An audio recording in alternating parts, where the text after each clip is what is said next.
میرے آقا صلی اللہ علیہ وسلم نے مستقبل کی خبر دی، یحمل ھذا العلم من کل خلف عدولہ، فرمایا کہ مستقبل میں قیامت تک ہر نئی جنریشن میں میرے دین کے متوالے ضرور ہوں گے، کبھی بھی میرا دین اس کی سرزمین بنجر نہیں ہوگی، پانج نہیں ہوگی کہ اس دین کا نام لینے والی کوئی نہ ہو، یہ سرکار خبر دے کے گئے، لہذا جو کوئی جتنا زور لگا لے یہ مٹ جائیں گے، نہ مٹا ہے نہ مٹے گا کبھی چرچا تیرا۔ ہر نئی جنریشن میں اس علم، اپنے علم کی طرف اشارہ کیا، اپنی دین اپنی شریعت کی طرف، عدولہ، جو عادل ہوں گے، عملی بھی عادل ہوں گے، اعتقادی بھی عادل ہوں گے، فعلی بھی عادل ہوں گے، یعنی مطلقاً پڑھنے کو سرکار نے نہیں لیا، پڑھا ہوا ہوگا اور ساتھ سنی بھی ہوگا، کیونکہ جو عقیدے میں ڈنڈی مارے گا تو پھر عادل کیسے ہوگا؟ وہ توحید کا عقیدہ ہو، رسالت کا عقیدہ ہو، اہل بیت اطہار رضی اللہ تعالیٰ عنہم کے بارے میں ہو، صحابہ کرام رضی اللہ تعالیٰ عنہم کے بارے میں ہو، ولایت کے بارے میں ہو، ان سب میں وہ صحیح العقیدہ ہوگا۔ یہ شرط بھی ہمارے آقا علیہ السلام نے ساتھ لگائی کہ میرے ہر دور میں ایسے وارث پیدا ہوں گے۔ اب آج کے موضوع کے لحاظ سے اگلے الفاظ ہیں، وہ وارث کیا کریں گے؟ جو میرا وارث ہر دور میں جو ہوں گے میرے ورثاء، وہ تین کام کریں گے، اور وہ تینوں کام ہیں صلح کلیت کا رد کرنا۔ تو ہم تو کرتے ہیں کہ سرکار نے ڈیوٹی لگائی ہے کہ پڑھنا ہے جس نے، پڑھ کے پھر آگے ڈیوٹی دینی ہے، تو ہمارے آقا صلی اللہ علیہ وسلم نے تین ڈیوٹیاں لگائیں، تین ڈیوٹیاں۔ سب سے پہلے فرمایا ینفون عنہ تحریف الغالین، ہر زمانے میں جو میرے ورثاء ہوں گے وہ دین سے کاٹ کے سائڈ پہ کریں گے، کس چیز کو؟ جو غالی لوگ تعریف کریں گے، تحریف الغالین، ہر زمانے میں۔ اب ضمن سرکار بتا گئے کہ تحریف ہونی ہے، یہ دھندا کچھ لوگوں نے کرنا ہے، تحریف ہے دین بدلنا، غیر دین کو دین بنانا، تو ایک طرف غیر دین کو دین بنانے والے ہوں گے تو مقابلے میں میرا وارث ہوگا، وہ کیا کرے گا؟ وہ لوگوں کو ایک ایک چیز نکال کے بتائے گا کہ یہ اصل دین ہے اور یہ تعریف ہو چکی ہے، یہ اصل حوالہ ہے، یہ لوگوں نے تبدیلی کر دی ہے۔ اب صلح کلی کہتا ہے کہ کسی کو کچھ نہ کہو، سرکار فرماتے ہیں کہ بد عقیدہ کی ایسی تیسی کرو۔ ہر غالی نے جو غلو کیا ہے اس کی ڈیوٹی سرکار لگا رہے ہیں، گنبد خضرا میں دیکھ رہے ہیں صلی اللہ علیہ وسلم کہ غالیوں نے ایسا کیا تو میرے ورثاء وہ ایسا کام کریں۔ اب صلح کلی کہتا ہے وہ بھی ٹھیک ہے، یہ بھی ٹھیک ہے، سارے سچے ہیں، سب ٹھیک ہے، لیکن سرکار فرماتے ہیں ایک ٹھیک ہے، وہ دین برحق، اور یقیناً غالی وہ واردات کر گئے ہیں لیکن میرا وارث وہ بدلہ لے گا۔ اور پھر وانتحال المبتلین، مبتل ایک ہوتا ہے باطل، یہ ہے مبتل، یعنی باطل کام کرنے والا، حدیثیں گھڑنے والا، اپنی طرف سے غلط فتوے دینے والا، فتویٰ فروشی کرنے والا، مبتل۔ تو ایسا ہونا تھا، سرکار نے خبر دی کہ ایسا ہوگا، تو پھر فرمایا کہ جو میرے ورثاء ہوں گے وہ یہ دھاندلی نہیں ہونے دیں گے، دین میرا قیامت تک صحیح جائے گا، اور دھاندلی تب رکے گی جب صلح کلیت نہیں ہوگی۔ صلح کلیت کا تو مطلب ہے کہ جو کوئی کرتا کرتا پھرے، لکڑ ہضم پتھر ہضم سب ٹھیک ہے، لیکن سرکار فرماتے ہیں سب ٹھیک نہیں ہے۔ میرے دین میں جن لوگوں نے تعریف کی، میرے غلام اس تعریف کا بدلہ لیں گے، اور جن لوگوں نے باطل پرستی سے انتحال کیا، انتحال المبتلین یعنی ہیلہ سازی کی باطل پرستوں نے، فرمایا ان کے خلاف بھی میرے وارث جو ہیں وہ کھڑے ہوں گے، وہ صلح کلی نہیں بنیں گے کہ دین کے علماء ربانی بھی ٹھیک ہیں، ادھر باطل پرست بھی ٹھیک ہے، یہ بھی ٹھیک ہے، وہ غالی بھی ٹھیک ہے، ایسا نہیں ہوگا، بدلہ لیں گے۔ تیسرے نمبر پر وَتَأْوِيلَ الْجَاهِلِينَ، یہ اب متن کے لفظ ہیں،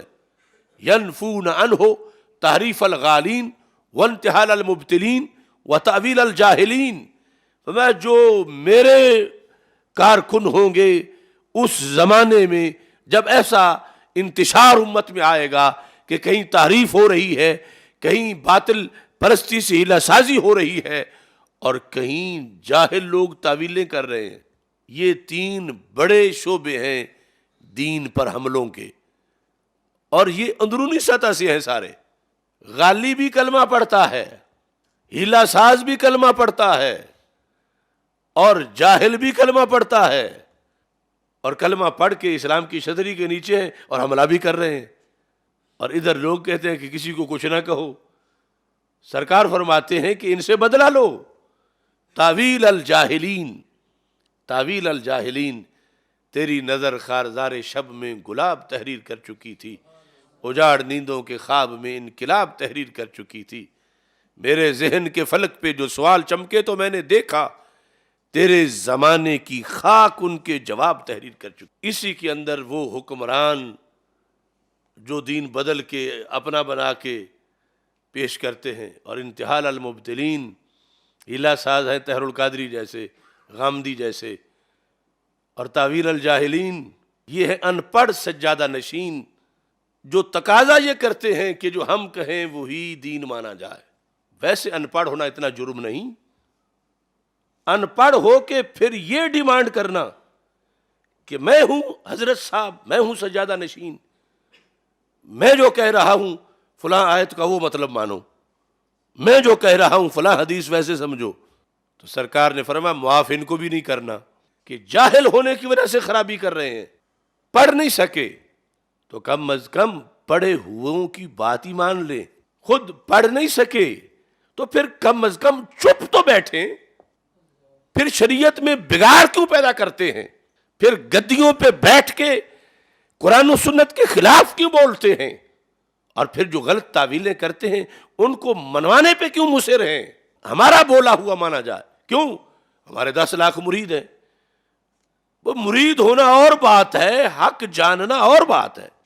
کسی ایسے